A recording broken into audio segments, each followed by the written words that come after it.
The Biohistory of Feminism by Carol Blakeney and Abel Alves, recorded for the International Big History Association Conference, July 8, 2023. Was there feminism before the term was first used in the late 19th century to describe women's opposition to patriarchy? It was commonly argued that the application of the term to events before then is ahistorical, since language shapes culture and historical understanding. However, recent books by primatologist Frans de Waal and science journalist Lucy Cook lay the groundwork for the case that in earlier historical records and among our hominid relatives, behaviors we call feminist are present and natural. Rooted in biological and evolutionary reality, feminism is normal and necessary for the survival of females and their children. Female social animals must acquire, manage and distribute resources, form alliances, seek status, and express alpha behavior, whether or not males attempt to dominate and confine them. Indeed, female success at self-determination and expression of these social goals is embedded in the very nature of the hominid family of primates, including chimpanzees, bonobos, and Homo sapiens, who all shared a common ancestor some 6 to 8 million years ago and currently share more DNA with each other than any of our species do with other primates. There is a biohistory of feminism that crosses human and non-human cultures in space and time. In fact, human patriarchy is more ephemeral and transmorphic than feminist behavior and requires constant efforts to punish, hide, or redefine female autonomy. So women commonly have powerful roles in their communities across time and cultures. Zimbabwe is a country where women have played central roles in the maintenance of traditions, the communication of knowledge, and the distribution of political power. As spirit mediums, women advised chiefs and were an integral part of electing a new chief. Some mediums interacted with dead household ancestors at the local level, and more prestigious mediums channeled ancestors from among the ruling elite. As witnessed by Charles Blakeney in 1960, my father, female mediums were relied upon to bring a full complement of ancestral spirits to celebrate the installation of a new chief. In the northern region of the country, known as Mashonaland, the spirits of the deceased elite are Mondoro, or lions, and they are contacted to ask for rain and successful harvests. The most famous Mondoro is Nahanda, a female ancestral spirit who communicates through a female medium, with the most famous being Nahanda Charwe Nyakasakana, a major leader of the 1896 resistance against white settler occupation. When she was captured, Charwe refused to accept Christianity and is said to have prophesied before she was hanged that her bones would rise up to win back freedom from the Europeans. In early 1971, an extremely elderly Nahanda medium named Kunzarua started helping a group of Zanu rebels in northeast Zimbabwe. She warned them, "This forest is very, very difficult." She told us what kind of food to eat, which routes to take. Kunzarua provided Commander Mayor Urimbo and his revolutionaries with resource knowledge and military intelligence, taking a respected leadership role and forming an alliance with the younger soldiers. When she died in 1973, the revolutionaries buried her like a chief on a road they used from Mozambique to Zimbabwe. As powerful female spirit mediums, both Charwe and Kunzarua were expressions of feminism. In the pre-Columbian Andes, indigenous American women also possessed similar spiritual power. After the 16th century Spanish defeat of the Inca Empire, male Spanish priests saw these women as witches, and this meant that the women were rebels against the male cleric's Christian brand of patriarchy. Anthropologist Irene Silverblatt cites a Spanish priest who explained his public flogging of 3 women to his ecclesiastical superiors as follows: "I did not do this so much because of the fact that they believed in superstitions and other abominations, but rather because they encouraged the whole village to mutiny and riot through their reputation as witches, who went neither to Mass nor to catechism classes, and who publicly disobeyed me, their parish priest, as well as their mayor. Still, Indigenous American women continued to resist, and traditions of their being healers and protectors of pre-Columbian culture continue to struggle against European notions of witchcraft in the present-day Andes. Feminist leadership roles, the acquisition of resources, and the formation of alliances appear and reappear in the historical record, and there is an evolutionary precedent for this.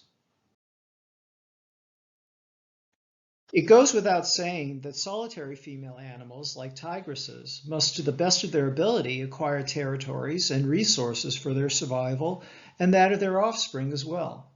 But it is in the fission-fusion communities of elephants, chimpanzees, and bonobos that variation and complexity in the use of resources becomes apparent in a way that resembles patterns found in humanity.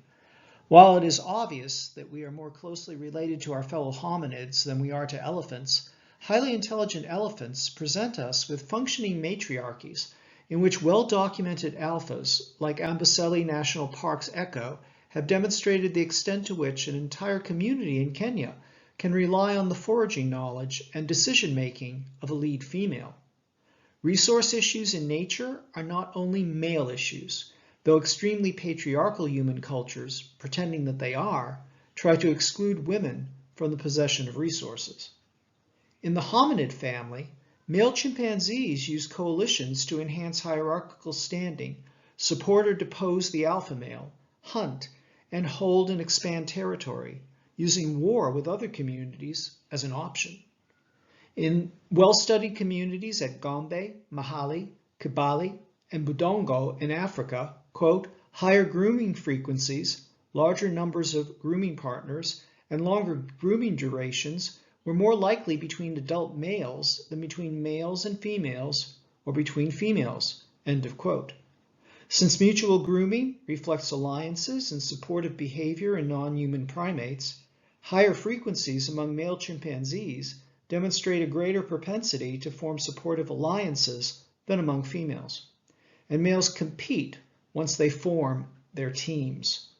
Among other things, male chimpanzees will take control of food in groups and patrol territorial borders in units. Bonobo communities, on the other hand, are shaped by their alpha females and strong female alliances, alliances that are more protective than violently competitive.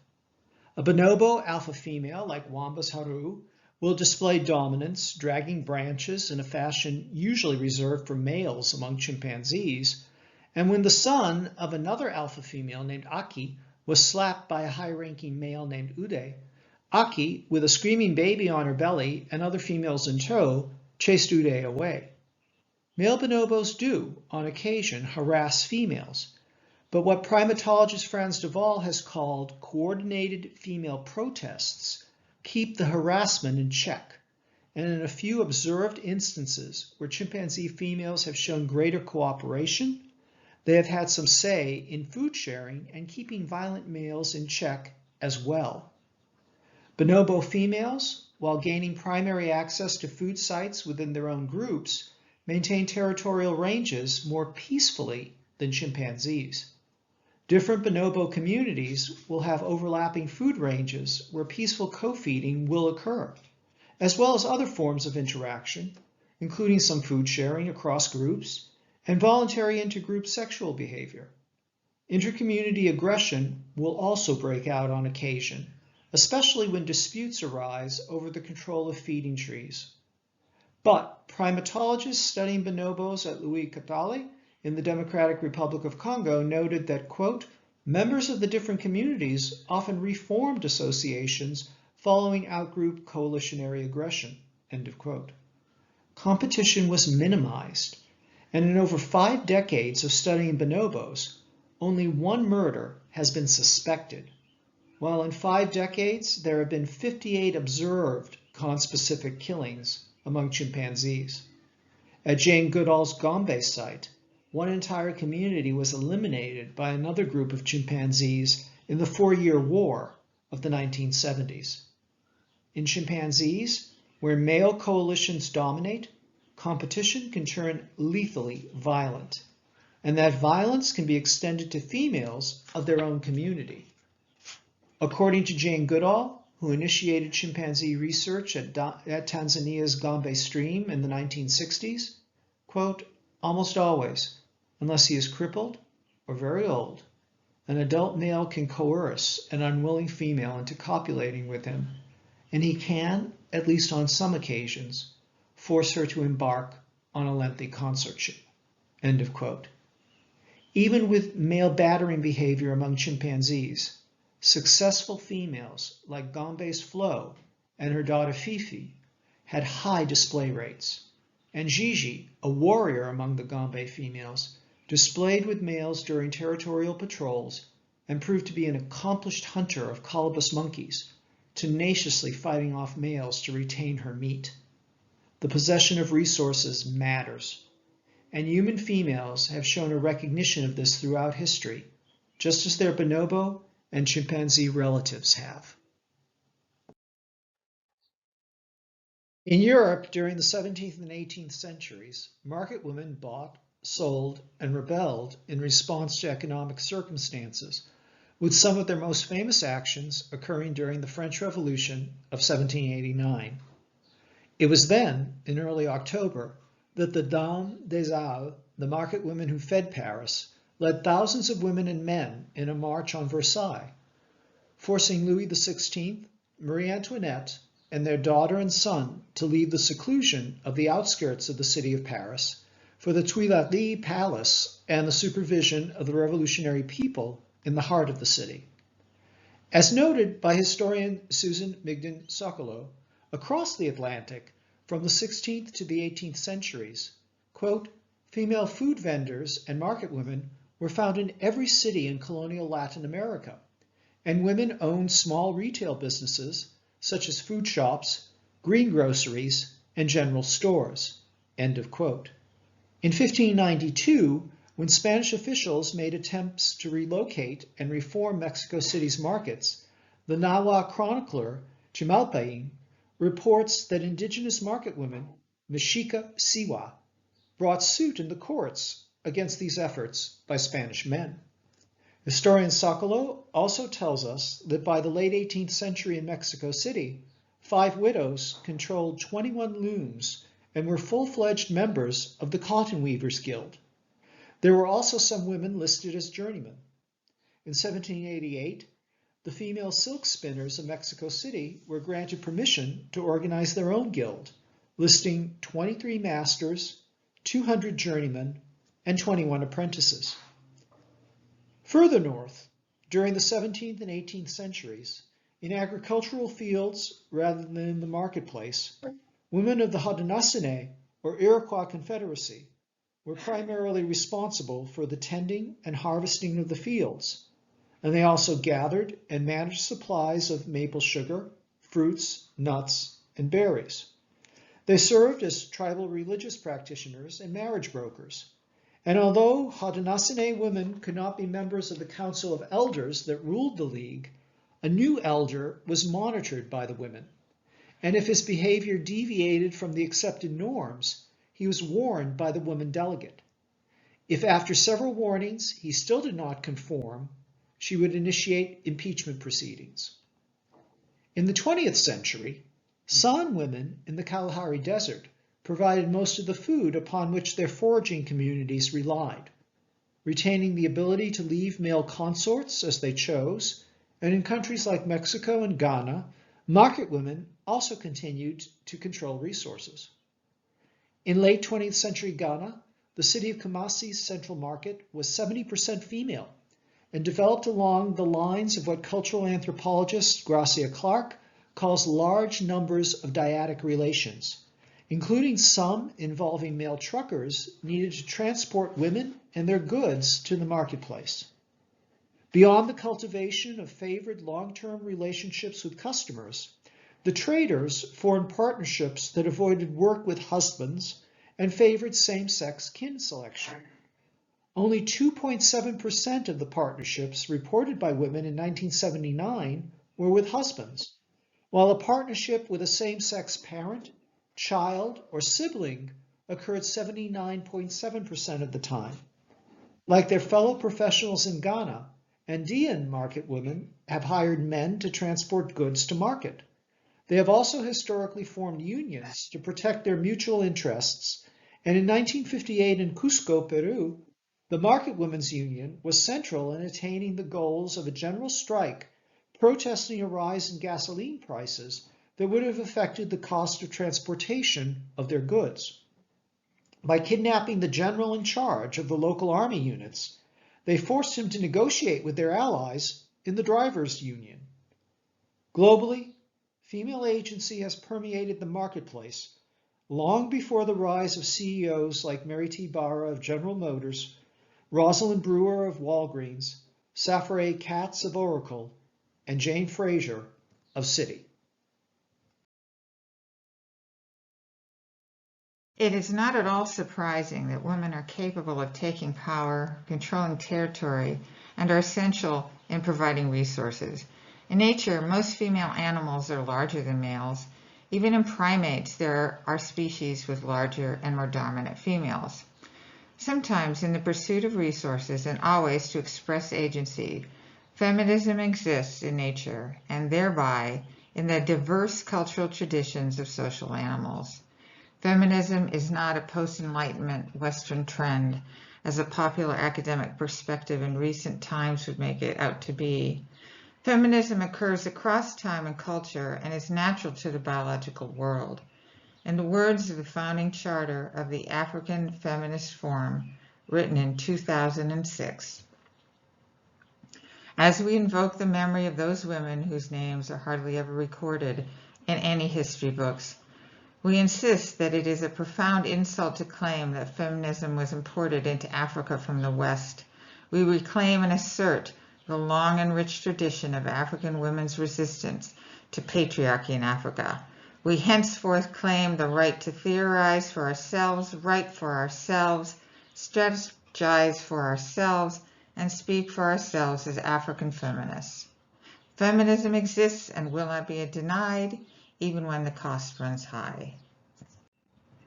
From 1996 to 2001, the women of Afghanistan were confronted by one of the most brutal and extreme expressions of patriarchy, with the Taliban's first rise to power. In response to the elimination of public schooling for girls, the Revolutionary Association of the Women of Afghanistan, or WAWA, ran underground schools. They also filmed atrocities with cameras hidden beneath their burqas. Today they continue to report on the newly resurgent Taliban regime, which once again in 2022 banned education for girls and women, this time after 6th grade. Enemies of Rawa have accused them of being westernized puppets, but they feel no fidelity to the US-NATO occupation of Afghanistan between 2001 and 2021. Political scientists Valerie M. Hudson and Donna Lee Brown and statistician Perpetua Lynn Nielsen have invented the phrase patrilineal fraternal syndrome to describe this kind of brutal treatment of girls. In 2020, drawing on work done in comparative primatology, Hudson, Bowden, and Nielsen concluded that the deeply exclusionary old boys networks that show up in chimpanzee behavior is replicated in human cultures heavily reliant on male-bonded kin networks. Using computer modeling and numerical values ascribed to greater or lesser degrees of measurable legal restrictions and reported violence against women in the home and society, Hudson and her colleagues have found a correlation between women subjected to these impositions of the patrilineal fraternal syndrome and marked increases in political violence and terrorism. Decreases in the gross domestic product, higher fertility rates, and poor environmental quality are also corollaries. Hudson, Bowden, and Nielsen write, It is almost as if in choosing male-bonded kin networks as a security provision mechanism with its accompanying subordination of women, a collective chooses to curse itself. Despite the considerable time and effort men spend on self-admiration and the denigration of women, women excel anyway. Female intellect is more consistent and often superior to that of males. In the whole of the primate order, females exhibit real talent as innovators, teachers, and learners. In the 1950s, it was a Japanese macaque female named Imo who first developed the practice of sweet potato washing, a cultural innovation that went on to be adopted by her whole community, with the exception of the oldest males. Within our own hominid family, chimpanzee females are more adept at using tools to fish for termites and crack nuts than their male counterparts, and in captivity, female bonobos also exhibit a higher frequency of tool use. There have been men who have seen their sex as more rational and intelligent, but men are definitely not intellectually superior to women. Girls and young women have consistently outperformed males in the classroom. In a 2014 meta-analysis of the grades of over 1 million students since the early 1900s, Daniel and Susan Boyer noted the average female grades outdistanced those of males in math, science, and social science courses, as well as in courses in the language arts, from elementary school through university. Indeed, human males are about 3 to 4 times more likely to suffer from autism and 2 times more likely to suffer from attention deficit hyperactivity disorder and behavioral and conduct problems. Since 2000, the Organization for Economic Cooperation and Development has administered the program for International Student Assessment Test, or PISA, to 15-year-olds. In the 2012 PISA test, administered to 510,000 15-year-olds in 65 countries, girls outperform boys in reading proficiency in every participating country and economy, the average for all countries being a 38-point difference. In math proficiency, the male average was only 11 points higher, with boys clearly outperforming girls in only 38 countries. In 2018, girls once again outperformed boys globally in reading on the PISA exam, this time in 79 countries. In math tests, the parity index was 0.99, which is veritable parity. In Finland and Sweden, on the math portion of the PISA exam, girls stood at 1.04 and 1.02 respectively, while in the US, the parity index in math was 0.98, and in some countries like Ireland and Portugal, the parity index in math was 1.0. Language proficiency is not only evident in schools. Women have contributed literary masterpieces throughout history, from Sappho in 600 BCE to Lady Murasaki Shikibu's The Tale of Genji in the 11th century CE. In the 17th century, the writings of Sor Juana Inés de la Cruz were published and read in Spain and colonial Mexico. Her public success challenged gender-biased double standards in efforts to restrain intellectual pursuits by women. Women have also demonstrated superior intellect in science and mathematics. In the early modern period, Maria Sabia Merian proved to be as gifted an observer of nature as she was a painter. Her published works of the life cycles of caterpillars in Europe and insects of various sorts in Suriname show the application of a careful scientific method where she would record processes of metamorphosis and insects' relationships to plants. Her precision has now won her the title Mother of Entomology.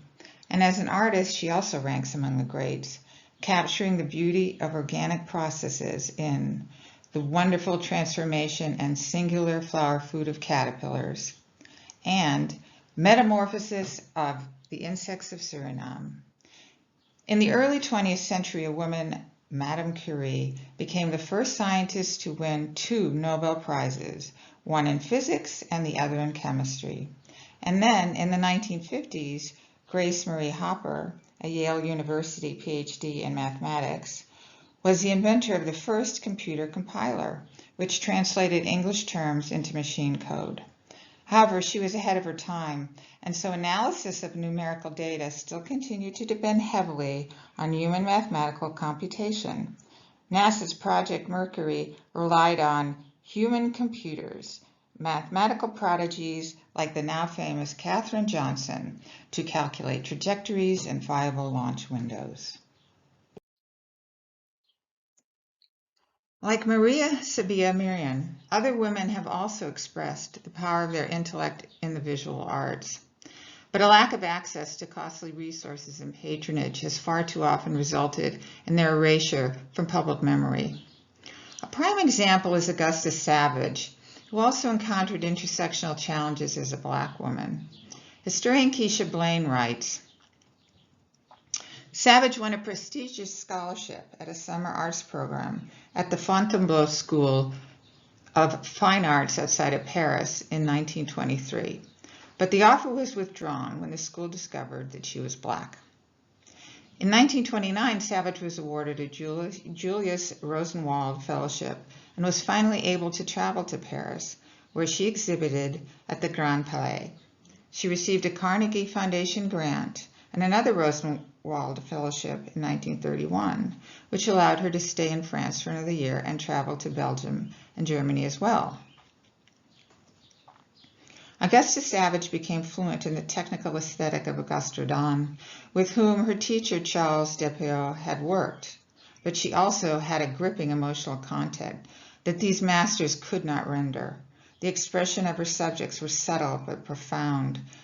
She portrayed thoughtfulness, confidence, emptiness, and joy, and she created a powerful reminder of the grief and shock suffered by African Americans in her sculpture Realization, a portrait of a strikingly beautiful couple being sold into slavery.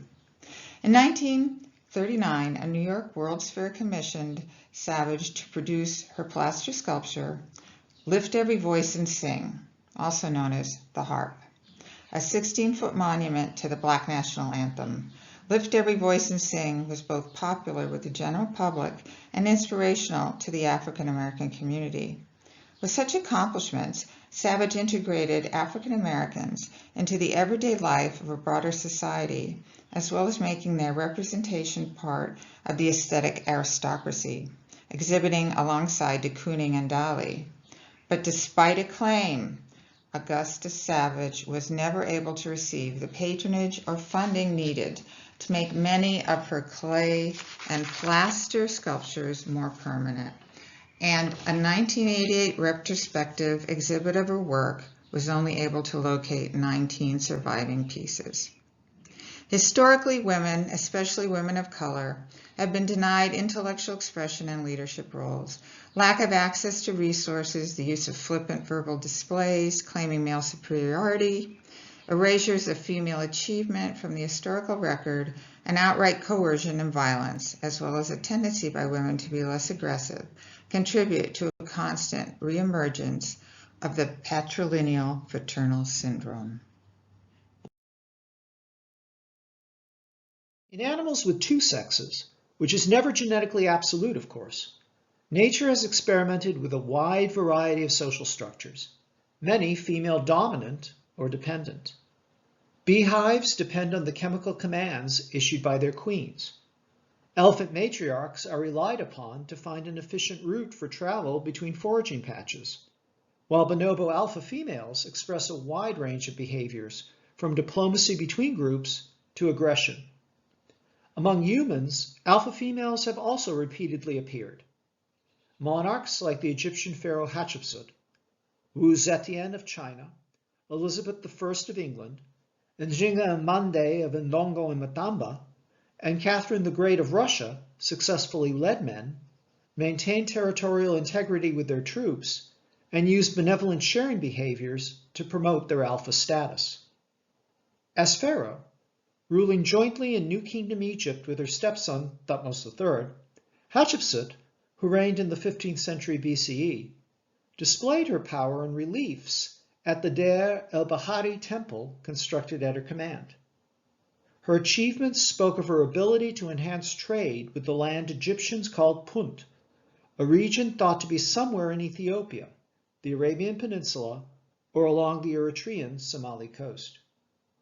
On the Deir el-Bahari Punt reliefs, the chiefs of Punt are shown offering obeisance to Hatshepsut, who is described as the child of the sun god Amun-Ra. She is also described as, quote, the king himself, the king of Upper and Lower Egypt, Makere, end of quote. The dominant ruler in alliance with her stepson, Hatshepsut, received the submission of the lords of Punt on behalf of Amun-Ra. The Deir el-Bahari temple displays Hatshepsut as a gatherer of wealth, who, according to Egyptologist Betsy M. Bryan, then went on to use her wealth to distribute favors in order to build a coalition loyal to her. During her reign, there was a significant jump in luxurious private tombs.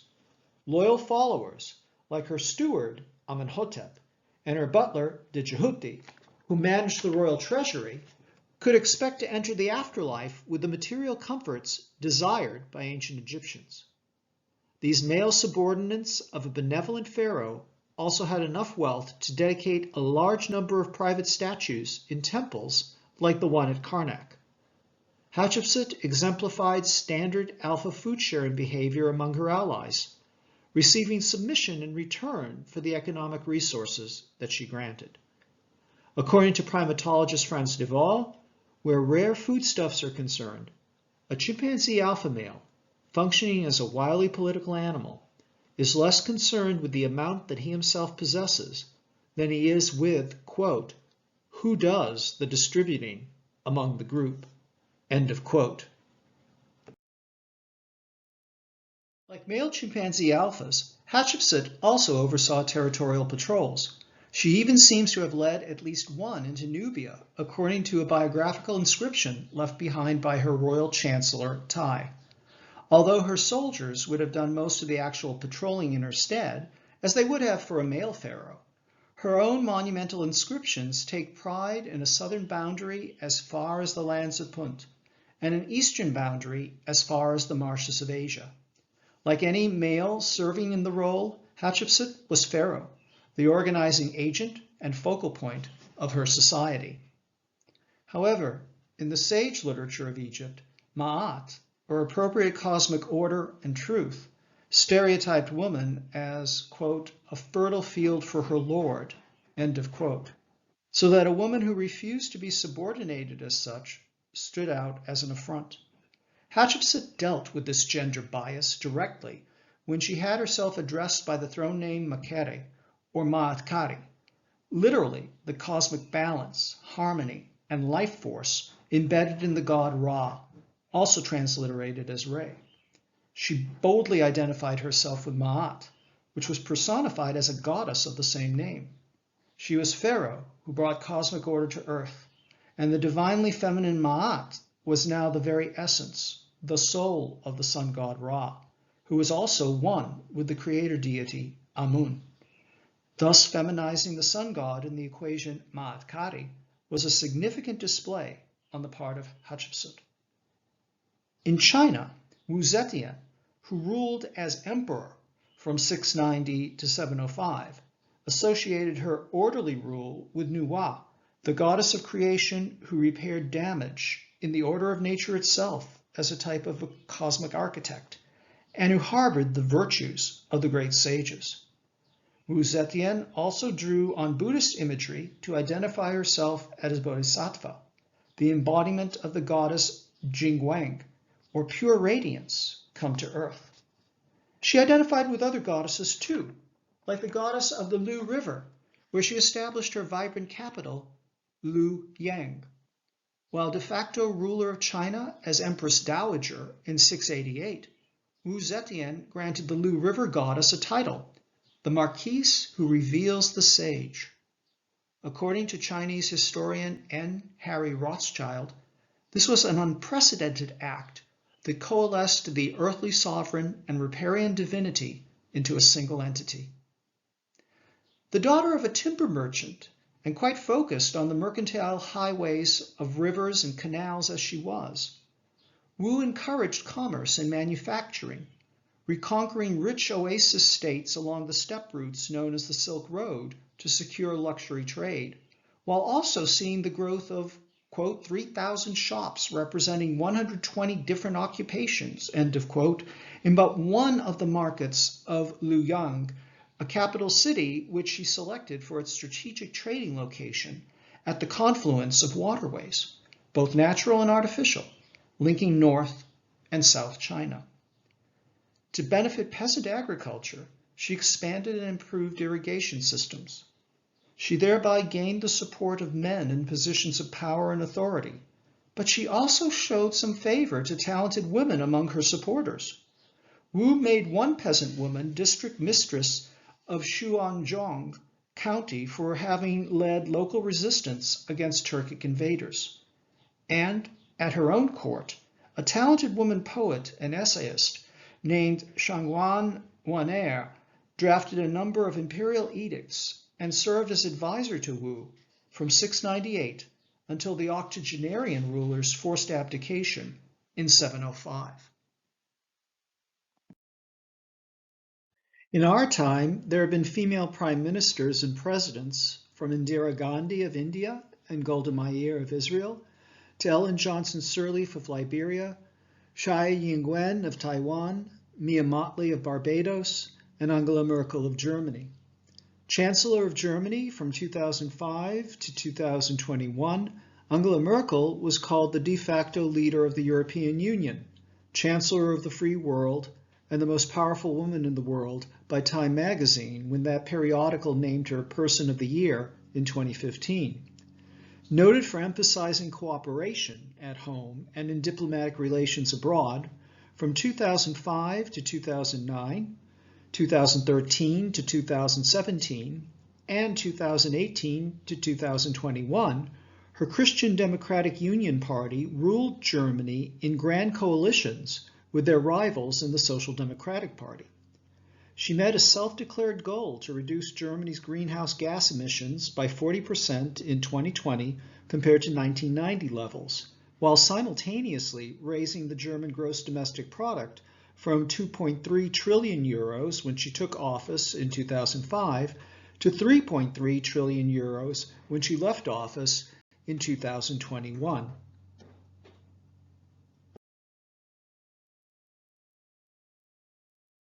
With women making up about 50% of the global population as of January 1st, 2023, the United Nations could only identify 17 women heads of state and 19 female heads of government among its 193 member states. Only 26.5% of all national parliamentarians in single or lower houses were women in January 2023, but this was up from 11% in 1995. Men's interest in creating competitive and exclusionary hierarchies is a persistent behavior, and so patriarchy persists. Likewise, resistance to patriarchy and a natural proclivity to agency persists among women, and feminism exists across cultures and species. Through efforts to acquire resources, to form female alliances and gender-mixed coalitions, and to establish alpha status, feminism is a natural set of behaviors well-rooted in our evolutionary heritage. These behaviors are impervious to male efforts at control, and they oppose them from chimpanzee violence to human patriarchal discourse because the ability of women to fend for themselves, their associates, and their children is remarkable and essential. There is a biologically determined natural history of feminism. Biology is destiny, having given human characteristics that allow them to expand across the globe, and evidence strongly suggests that the intelligence, courage, and flexibility of human females, allowing for awkward consort with male rivalry, has been the foundation of human survival.